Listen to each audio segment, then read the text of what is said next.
और एक बात याद रखें, जितनी लंबी यात्रा होती है उतनी ज्यादा तैयारी होती है। आपको यहां से प्रतापगढ़ जाना है तो ज्यादा तैयारी की जरूरत नहीं, उठाओ गाड़ी चले जाओ।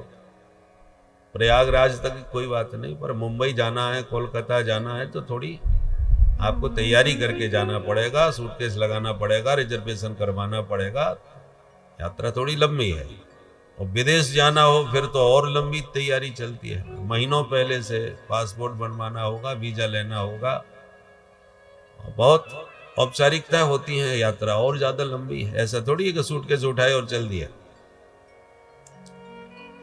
पर एक यात्रा ऐसी है जो सबसे लंबी है और एक ना एक दिन सबको जाना है। और उसी लंबी इतनी यात्रा के लिए जब जाना सबका पक्का है तो तैयारी किसी की नहीं, उसके प्रति कोई विचार ही नहीं मन में आता। एक दिन उस लंबी यात्रा पे जब निकलेंगे तो उसके लिए हमने क्या तैयारी की है। लोगों को जाता हुआ देख रहे हैं कि फलाने चले गए, फलाने चले गए, कईयों को तो अपने कंधे पर खुद ही विदा करने लग जाते हैं। तो जाता हुआ हम देख रहे हैं और ये भी समझ रहे हैं कि एक दिन हमको भी ऐसे ही जाना होगा, पर सब कुछ जानते हुए भी उस पर ना विचार करते हैं, ना उसकी कोई तैयारी, और उस यात्रा का किसी को कोई अनुभव भी नहीं, कोई एक्सपीरियंस नहीं। भाई विदेश पे आप कभी ना गए हो और जाना पड़े अचानक तो थोड़ी घबराहट सी होती है। तो फिर जो जाते आते रहते हैं उनसे जाके तुम थोड़ा सा मार्गदर्शन ले लो कि भाई आप तो खूब ही जाते आते रहते हो, जरा बताओ किन किन बातों का ध्यान रखना चाहिए परदेश में। वो बता देगा अपने अनुभव से, तो आप सावधान रहेंगे। पर जिस लंबी यात्रा पर एक दिन सबको जाना है उसका अनुभव किसी को नहीं है। जिससे आप पूछ लो कि भाई साहब आप तो जाते आते रहते हो, जरा बताओ, कोई बताने वाला नहीं, और जाना पक्का है, अनुभव किसी का कुछ नहीं। उसके विषय में यदि जानकारी मिलेगी तो केवल शास्त्रों से। मृत्युपरांत जीव की क्या गति होती है वो केवल हमारे धर्मशास्त्री ही हमें बताते हैं, और कोई बताने वाला है नहीं।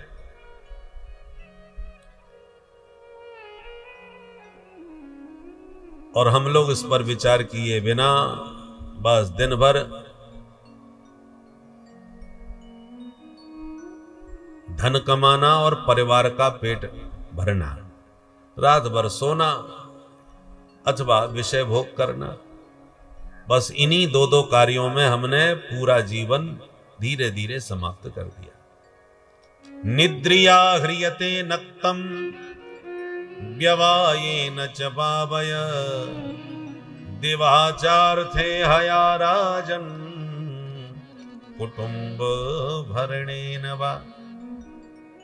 रात्रि कैसे बीती? निद्रिया, निद्रा में सोते हुए। निद्रिया हिरियते नक्तम, नक्त माने रात्रि, और व्यवायेन च, व्यवाय माने स्त्री प्रसंग। यो तो रात गई, और देवाचार थे हया, दिन काय में गया? बोले अर्थोपार्जन में, और कुटुंब भरणे नवा, कुटुंब का भरण पोषण करने में। और इसी प्रकार सनई सनई समस्त उम्र समाप्त हो जाती है। पश्यन नपि न पश्यति, हम देखते हुए भी देखना नहीं चाहते, तो करना क्या चाहिए फिर? सुखदेव जी कहते हैं एक काम है, तस्मात् भारत सर्वात्मा भगवान ईश्वरो हरि श्रोतव्यः कीर्तितव्यश्च स्मर्तव्यश्चेच्छता भयम्। मरने में कोई कष्ट नहीं होता, मृत्यु पर जहां विचार करो तब डर लगता है। एक दिन मरना पड़ेगा, ये सोच के ही घबराहट होने लगती है। मरने में कष्ट थोड़ी है। अच्छा, प्रश्न उठता है, कहा सुना यही जाता है कि मरते समय बड़ा कष्ट होता है भाई, और शास्त्र भी कहते हैं, हमारे आचार्य महापुरुष भी कहते हैं, अंतकाले महादुखम तस्मा जागृति जागृति, भगवान शंकराचार्य जी का वचन। जन्म दुखम जरा दुखम जाया दुखम पुनः पुनः अंतकाले महादुखम तस्मा जागृति जागृति। प्रश्न उठता है, अंतकाल में दुख होता है कि नहीं? ये कैसे पता चले भाई? देखो भाई, सोना और मरना एकदम बराबर। सोया हुआ व्यक्ति मरे के बराबर होता है, एक कहावत है, मरे के समान। इसलिए निद्रा का मृत्यु का एक दूसरा नाम है चिर निद्रा, हमेशा के लिए सो गए। अच्छा, तो एक बात बताओ, निद्रा में कोई कष्ट होता है क्या? कोई कष्ट नहीं। कष्ट की तो बात छोड़ दो, नींद ना आवे तो नींद की गोली खाते हैं, वही नींद आ जाए। नींद तो बड़ी प्यारी चीज है। ब्रह्मानंद सहोदर, योगी को समाधि लगा करके जिस ब्रह्मानंद की प्राप्ति होती है, हम संसारियों को नींद में, गहरी नींद में, सुसुप्ति अवस्था में वही आनंद की प्राप्ति होती है। इसलिए भगवान शंकराचार्य जी कहते हैं, निद्रा समाधि स्थिति, निद्रा समाधि की स्थिति है। तो ये तो आनंद का विषय है। तो जब नींद में कोई कष्ट नहीं, तो चिर निद्रा में कष्ट क्यों? दोनों की स्थिति तो बराबर है, सोना और मरना। बस एक अंतर है, क्या? हम नींद में जब सोते हैं तो हमें पता है हम सो रहे हैं, सोने जा रहे हैं, और सोने के बाद जग जाएंगे। जगने के बाद सोते समय जो सब कुछ छूट जाता है, दुनियादारी सब भूल गए, अरे अपने शरीर की भी सुध बुध खो गए, सब कुछ खो करके ही सोते हैं। पर जगने के बाद वापस मिल जाता है, शरीर भी मिल गया, परिवार भी, व्यापार भी, जो भी सोते समय हमने खोया था, जगने के बाद सब मिल गया। इसलिए नींद में कोई कष्ट नहीं।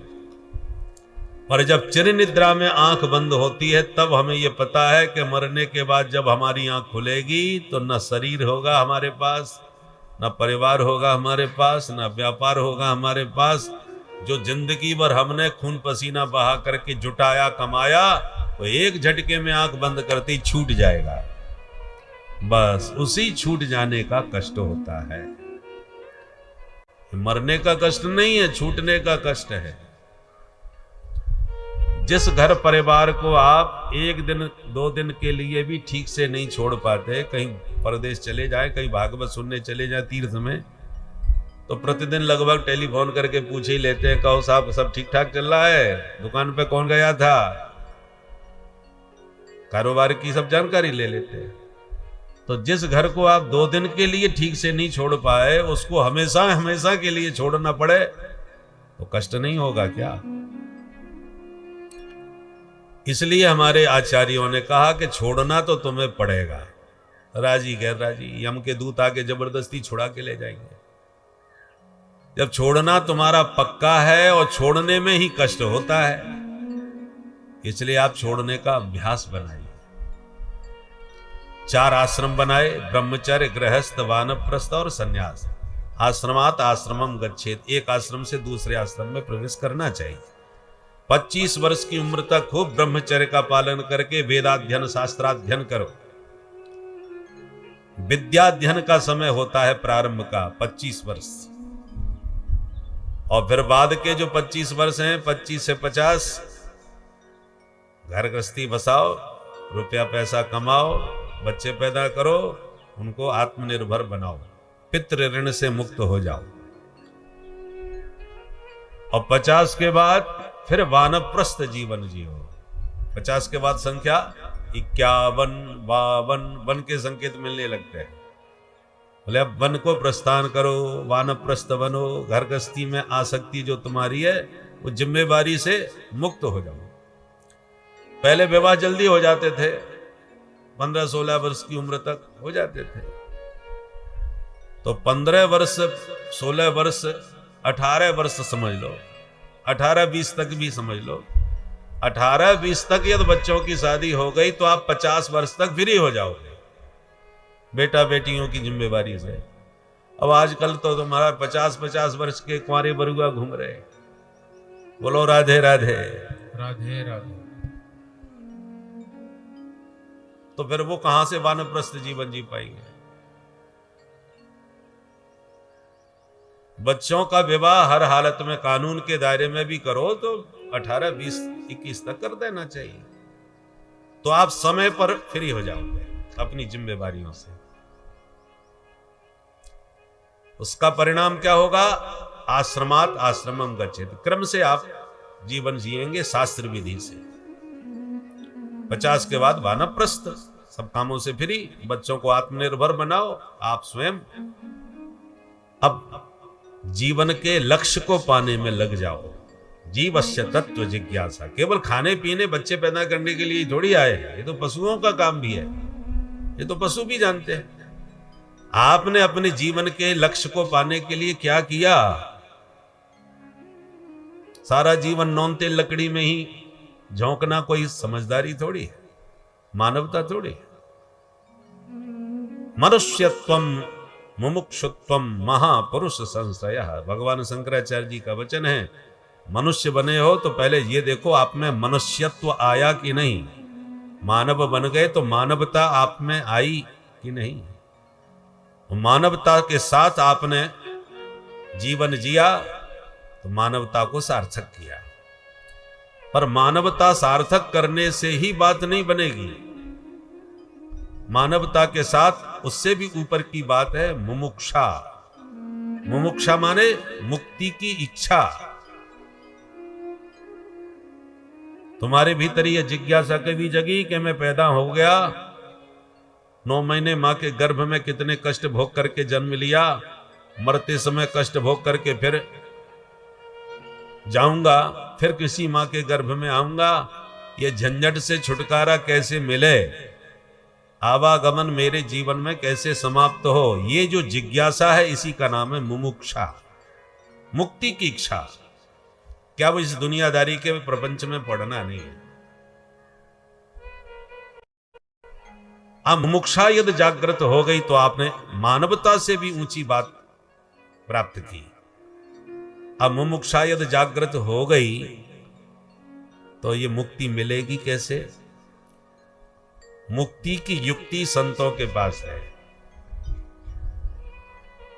तो मोक्ष का मार्ग दिखाने वाले किसी संत की खोज मन में आए। ऐसा कोई संत मिले जो हमें मुक्ति का मार्ग दिखाए, उसका महापुरुष संश्रया। जीवन मुक्त किसी संत का दर्शन अनुग्रह प्राप्त हो जाए, यह तीसरी सबसे ऊंची स्थिति है। तो जीवस्य तत्व जिज्ञासा। तत्व जिज्ञासा कब होगी? जब पहले तो आपने पढ़ने लिखने में ही समय लगा दिया ब्रह्मचारी आश्रम में, गुरुकुल में जाके सारी विद्याएं जितना पढ़ सकते पढ़े। ब्रह्मचर्य का पालन, गुरुकुल में पहले हमारे भारतवर्ष में गुरुकुल पद्धति थी। गुरुजनों के सानिध्य में गुरुकुल में रह करके खूब तपस्या कराई जाती थी। ब्रह्म मुहूर्त में जगो, संध्या वंदन तर्पण आदि करो, गौ सेवा करो, सारे काम गुरुकुल में करने पड़ते थे और पूरी तरह ब्रह्मचर्य का पालन करो, तब ब्रह्म तेज जागृत होता था। आजकल तो ब्रह्मचर्य की बात करना ही हास्यास्पद माना जाता है। कॉलेज की शिक्षा में तो ये बातें उपहासप्रद है। पहले गुरुकुल पद्धति में जब ब्रह्मचर्य का पालन करके ब्रह्म तेज से संपन्न होकर के फिर गृहस्थ जीवन में प्रवेश करते थे, तब गृहस्थ जीवन सार्थक और धन्य होता था, सुखद होता था। ब्रह्मचर्य जिसने ठीक से पालन नहीं किया, वो गृहस्थ जीवन भी सफल उसका नहीं हो पाता।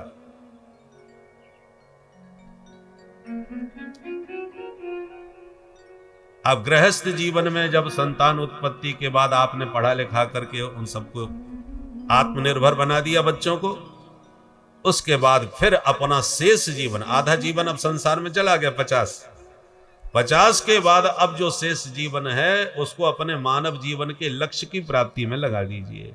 वन को प्रस्थान कीजिए, घर परिवार की जिम्मेवारियों से फ्री होकर। घर में रहोगे, संसरती संसार, संसार बदलता जा रहा है। आपका जमाना और था, आज का जमाना कुछ और है। अब अपने बच्चों को आप अपने जमाने के तरीके से चलाना चाहोगे, टकराव पैदा होगा। वो कहेंगे पिताजी तुम्हारा जमाना गया, अब हमको अपने ढंग से जीने दो भाई। तो तनातनी घर में मचेगी, आपका सम्मान समाप्त होगा। तो आपका अपमान घर में हो, उससे अच्छा है कि घर से, या तो घर में ही रहना है तो हस्तक्षेप करना बंद करो। जब तक बेटा पूछे नहीं तब तक कुछ बताने की जरूरत नहीं। आप अमर नहीं हैं, आज नहीं तो कल उसे अपने ढंग से चलना ही पड़ेगा। तो आप देखिए कैसे चल रहा है।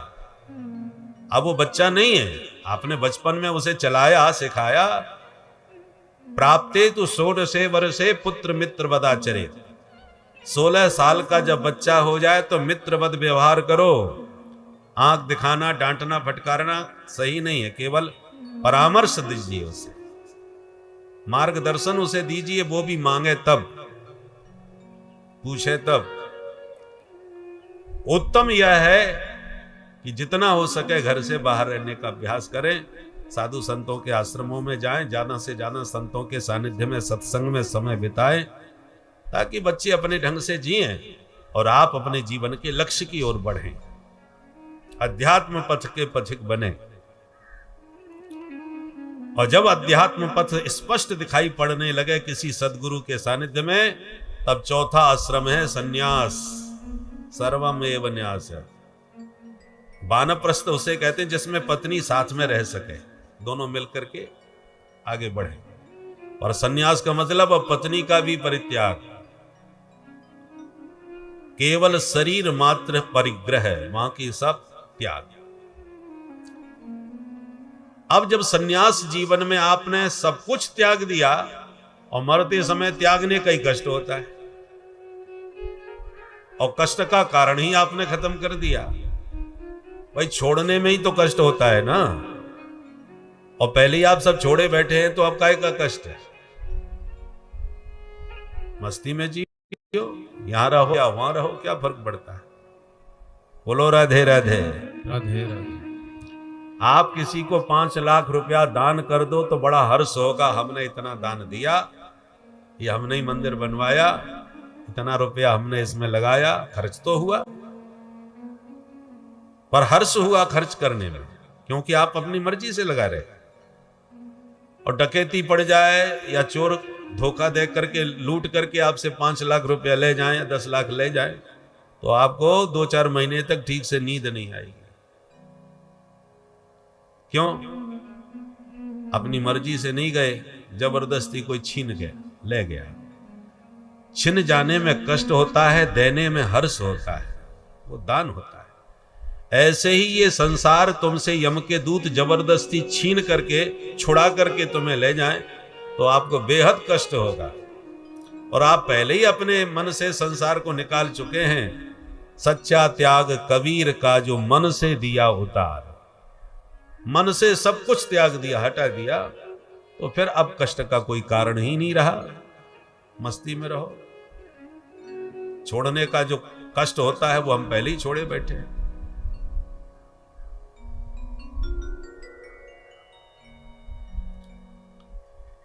एक देश ऐसा था जहां का कानून ऐसा था कि जो भी राजा बनेगा वो सिर्फ 5 वर्ष तक राज्य करेगा, और राज्यकाल पूरा होते ही उसे नदी के पार जंगल में छोड़ दिया जाएगा। और जंगल के जंगली जानवर उस राजा को चीर फाड़ के खा जाते थे, राजा मारा जाता था। इस भय के कारण कोई राजा बनने को तैयार भी नहीं होता था। राजा बनने का मतलब 5 साल के बाद मरना पक्का नियम था। एक बार राजा का 5 साल पूरा हुआ तो उसे नदी पार छोड़ दिया जंगल में। अब दूसरा राजा ढूंढ रहे थे मंत्रिमंडल के लोग। नियम यह था कि कोई राजा यदि न मिले तो जब राजा को छोड़ करके आवे उस समय पहले जो भी मिल जाए उसको पकड़ के राजा बना दिया जाए, जबरदस्ती। पहले से कोई तैयार हो गया तो अच्छी बात है, नहीं हुआ तो जो मिले उसे बनाओ। तो जब राजा को कोई तैयार ही नहीं था, राजा को छोड़ के जब नदी से वापस लौट रहे थे कि रास्ते में एक बाबा जी मिल गए, तो पकड़ लिया बाबा को। अरे महाराज, अब आपको राजा बनना पड़ेगा हमारे देश का। बाबा जी बोले हम तो फक्कड़ राम है, रमते राम, हम राजा बन के क्या करेंगे। बोले नहीं नहीं, देश का नियम है, आपको शायद पता नहीं है। पूरी नियमावली बताई और अंत में कहा तुम पहली बार टकराए हो राजा को छोड़ने के बाद, इसलिए राजा तो अब तुमको बनना ही पड़ेगा। बाबा बोले बनना पड़ेगा तो कोई बात नहीं, बन जाएंगे। तो वो कोई नियम पूरा बताया कि आपको भी 5 साल के बाद यहीं छोड़ने जाएंगे। अच्छा, परंतु अब तो फंस गए, बनना तो पड़ेगा। तो स्वीकार किया, बोले ठीक है भाई, जैसा होगा देखा जाएगा। बाबा जी बन गए राजा। अब अभिषेक हो गया तो राजा बनने के बाद बाबा बोले सुनो, अब हम राजा हैं तो हमारी आज्ञा सबको माननी पड़ेगी कि नहीं। बोले हाँ बिल्कुल साहब, आप हमारे राजा हो, जो आज्ञा देंगे मानेंगे। ठीक है, तो हमारी पहली आज्ञा है कि नदी पार का जंगल पूरा कटवा दिया जाए। बोले जो आज्ञा महाराज, आदेश राजा का। पूरा जंगल साफ, जितने जंगली जानवर थे या तो शिकार करके मार दिए गए या चिड़ियाघर में भर्ती कर दिए गए, या तो भीतर या ऊपर। जंगल साफ साल भर में, पूरा जंगल साफ। बोले हाँ हो गया सरकार। बोले अब बढ़िया नक्शा बनाओ, बढ़िया शहर बसाओ, बिजली पानी सड़क की कोई किसी प्रकार की असुविधा ना रहे। हमारा सड़कें बढ़िया बन गई, बिजली जगह जगह लग गई और बड़े बड़े उद्योगपतियों को भूमि आवंटन कर दिया गया, बड़े बड़े उद्योग लगा दिए गए। बहुत बढ़िया अत्याधुनिक शहर नक्शे के अनुसार बना दिया गया। 5 साल में ये सब हो गया। जब 5 साल में सब हो गया, राजा का काल भी पूरा हो गया, उधर नया शहर भी बस गया। तब बाबा ने कहा अब बताओ हमको किधर रहना है, इधर या उधर। सब मंत्री बोले महाराज यहां से ज्यादा भी जलवा उधर हो गया जहां आपको छोड़ा है जाता। अब तो आप इधर रहो या उधर रहो, क्या फर्क पड़ रहा है, दोनों हाथ में लड्डू है। तो और जो आते थे वो 5 साल केवल मौज मस्ती में ही बिताते थे, ये भूल ही जाते थे कि हमें 5 साल के बाद जाना किधर है। नियम पर ध्यान दो। उस नियम पर ध्यान नहीं देके केवल राजा बन के मौज मस्ती किए, और जब जाने का समय आया तब घबराए, अब को क्या होगा, तो पछताएं होत क्या। परंतु बाबा तो बाबा ठहरे। बाबा ने पहले ही दिन से आगे की सोचना चालू किया। जहां जाना है वहां की तैयारी पहले से करना चालू करी। उसी प्लानिंग के साथ बाबा ने सब काम किया। तो जितने जंगली जानवर हिंसक थे वो सब गए ऊपर या भीतर, और जंगल साफ, जंगल राज्य भी खत्म, अत्याधुनिक तरीके से बना दिया। तो दोबारा परमानेंट के लिए उसी को बाबा राजा बना दिया कि आपने तो गजब कर दिया। इसी प्रकार ये सबको मालूम है कि अंत में हमको जाना है उधर। तो जिधर जाना है वहां की कोई तैयारी यदि आपके पास नहीं है तो अंत काले महादुखम पक्का है। परंतु जहां जाना है वहां की तैयारी पहले से ही आप करके चल रहे हो। जब संविधान में आप पढ़ रहे हो, देख रहे हो कि हमें जाना पड़ेगा ही, परमानेंट यहां नहीं रहने वाले, तो आपको जहां जाना है उसकी तैयारी करनी पड़ेगी, उसके बारे में सोचना पड़ेगा। सोचो या मत सोचो, समय तो आएगा जाने का। पर जो सोच के चलते हैं प्लानिंग के साथ, वो फिर मस्ती के साथ रहते हैं, क्योंकि उनकी पूरी तैयारी होती है, इसलिए वो डरते नहीं। बहुत से लोग हाथ ही इसलिए दिखाते हैं, महाराज ये बताओ हम कब मरेंगे। भाई मरने की क्या जल्दी है तुम्हें, क्यों मरना चाहते हो? इसका मतलब जिंदगी तुम्हें बोझा लग रही है, जिया नहीं जा रहा संसार में। तो जिंदगी को बोझा बना करके मत जियो भाई। तैयारी के साथ चलोगे, प्लानिंग के साथ चलोगे तो जब तक जीवन यहाँ है तब तक यहाँ मस्ती लो, और जब वहां की विदाई हो गए तो वहां जाकर के पहले प्लानिंग करके रखोगे तो वहां जाने की भी आपको वही मस्ती मिलेगी, वही आनंद मिलेगा। या सूटकेस आपका तैयार है जाने के लिए, तो कभी भी यात्रा की आज्ञा मिल जाए आप चल दोगे। और बिना प्लानिंग के अचानक कोई कह दे कि आज आपको जाना है तो घबराहट जरूर होगी। इसलिए लोक और परलोक दोनों की सिद्धि के लिए मनुष्य को तैयारी प्रारंभ से करनी चाहिए। इसलिए 4 आश्रम बनाए हैं। 2 आश्रम प्रारंभ के इस लोक को सुधारने के लिए, 2 आश्रम उस लोक को सुधारने के लिए है, वानप्रस्थ और संन्यास। और इस लोक के लिए ब्रह्मचर्य और गृहस्थ। ब्रह्मचर्य गृहस्थ में इस लोक को संभालो और वानप्रस्थ और संन्यास में उस लोक को संभालो। बोलो राधे राधे। राधे राधे। मृत्यु का भय कैसे मिटे?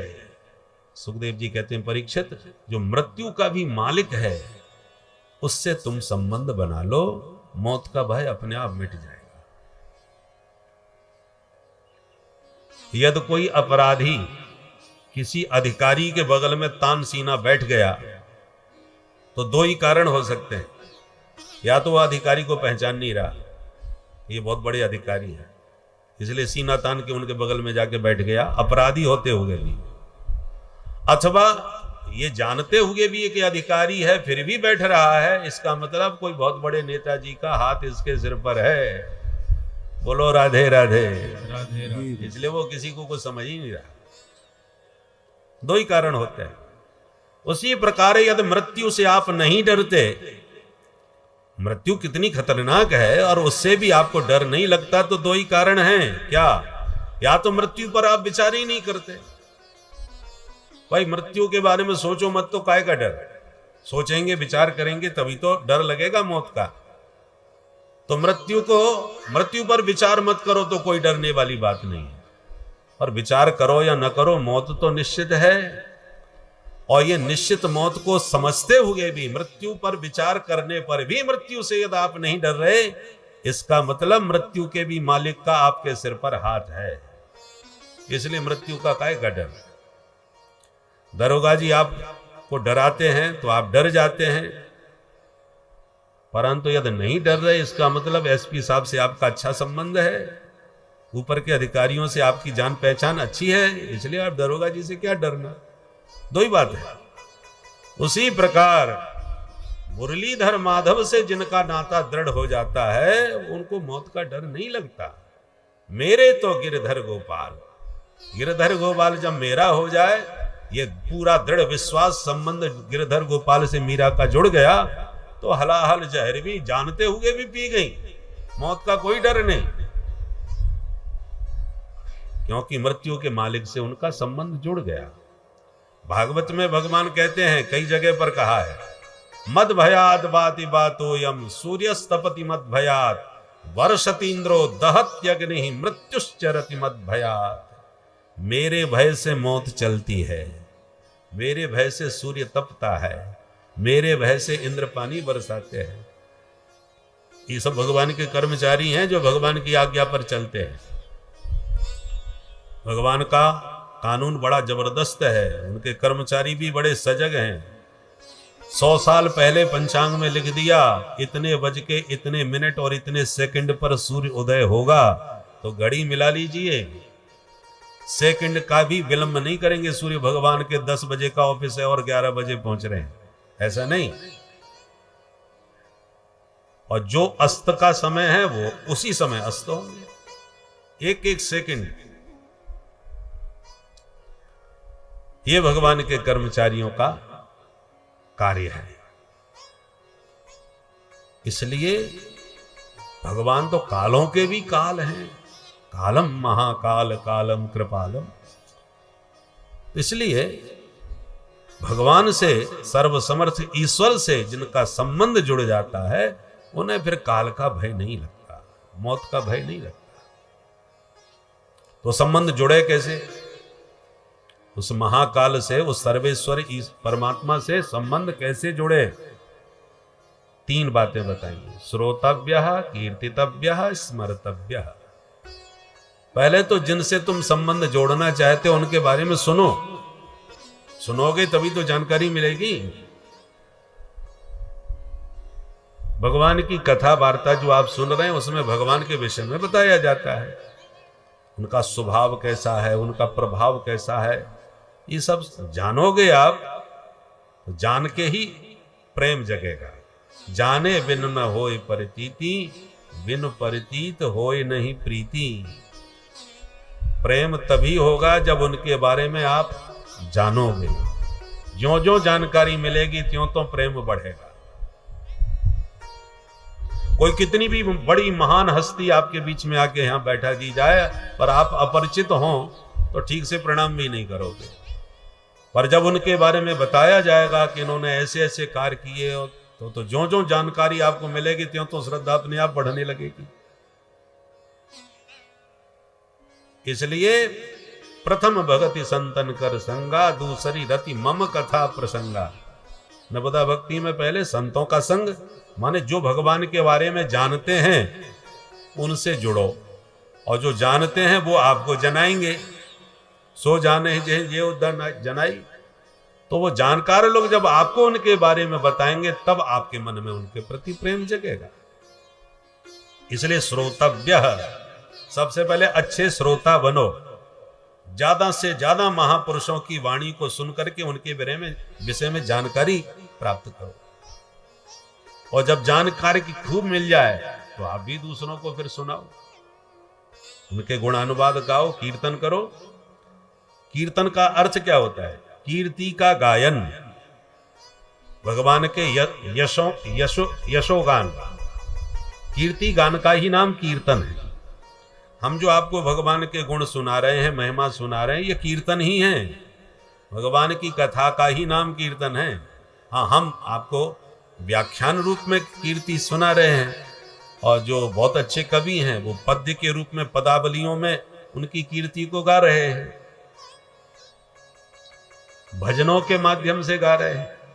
है तो भगवान की कीर्ति का गायन, गद्य में गाओ या पद्य में गाओ। परंतु कीर्तन के नाम पर हम प्राय झांझ मजीरा के साथ गायन को ही कीर्तन मानते हैं। परंतु केवल वही कीर्तन नहीं है, भगवान की कथा कहना भी कीर्तन है, कीर्ति का गायन है। इसलिए नवदा भक्ति में कीर्तन के आचार्य सुखदेव जी हैं। श्रवणम कीर्तनम विष्णो, श्रवण के आचार्य परीक्षित हैं। नवदा भक्ति के एक एक भक्ति के अलग अलग आचार्य हैं। तो श्रवण भक्ति के आचार्य कौन? परीक्षित, उन्होंने श्रवण से मुक्ति प्राप्ति की। और कीर्तन के आचार्य सुखदेव जी। सुखदेव जी गा बजा के कीर्तन नहीं करते थे, वो भगवान की कथा गाते थे।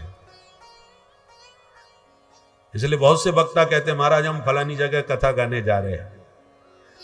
तो गाने का मतलब ये थोड़े गाते ही रहते हैं ना, भगवान की कथा को कहना ही कीर्तन है। जैसे सुखदेव जी महाराज। तो श्रोतव्य, पहले सुनो, फिर कीर्तितव्य, माने दूसरों को सुनाओ, उनके गुणानुवाद गाओ। और सुनने सुनाने वाला जहां कहीं नजर ना आवे, कोई नजर ना आवे, तो फिर क्या करें बैठ के? बोले स्मरतव्य, रे बैठ करके एकांत में स्मरण करो, चिंतन करो, ध्यान करो। स्मरण चिंतन में अंतर क्या है? अप्रयत्नश्चित्त व्यापारो स्मरणम, सब प्रयत्नश्चित्त व्यापारो चिंतनम। जिसको याद करने के लिए चित्त पर बिल्कुल भी जोर न लगाना पड़े उसका नाम है स्मरण। आपने हमारा नाम पूछा कि महाशय आपका नाम क्या है, तो हमें सोचना थोड़ी पड़ेगा, फट से बता दिया नाम गाम कुछ भी। तो जिसको बताने में हमें बिल्कुल ना सोचना पड़े उसका नाम है स्मरण, हमारी स्मृति में है। किंतु आपने सामने आके कहो महाराज जी हमको पहचाना, तो हमने चेहरा ध्यान से देखा और चित्त पर थोड़ा जोर लगाया सोचने के लिए। कभी सिर खुजलाए, हाँ याद तो आ रहा है कहाँ देखा था, मिले तो है। अब एकदम याद आ गया, अरे तीर्थराज प्रयाग में कुंभ से आपसे भेंट हुई थी, कुंभ में। तो जोर लगाया तो आपको याद आ गया। इसका नाम है चिंतन। चित्त पर जोर लगाने के बाद जो याद आवे उसका नाम चिंतन, और बिना चित्त पर प्रयास जोर दिए आपको याद आ जाए उसका नाम स्मरण।